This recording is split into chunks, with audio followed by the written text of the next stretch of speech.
Саламатсыңар балдар. Бүгүнкү сабактын темасы тексттеги сүйлөмдөрдү байланыштыруучу тышкы тил каражаттары. Тексттеги сүйлөмдөрдү эмнелер байланыштырат? Кайсы тил каражаттары? Сөздөрдүн кайталанышы. Мисалы, окуучулар мектепке келишти. Окуучулар сабакка даярданышты. Улам окуучулар деген сөз кайталанып атат. Антонимдер аркылуу байланышуусу.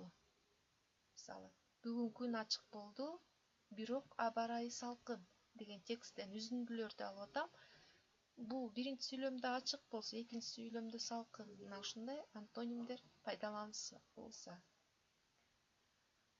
Байламталар. Ал апасына жардам берди да, анан сабагын окуду деген байламталар аркылуу дагы тил каражаттарыбыз байланышат экен. Баяндооштордун жак сан чак боюнча бирдей келиши. Мисалы, Сабина бүгүн шаардан келди. Келди баяндооч. Жак боюнча Сабина, ал. Үчүнчү жак келди. Бул дагы үчүнчү жак болот экен. Сан боюнча жекелик сан, чак, бүгүн, учур чак болуп атат. Мына баары тең дал келип турат экен. Үчүнчү жактагы жактама шилтеме ата тооштордун жардамы менен болгон байланышта.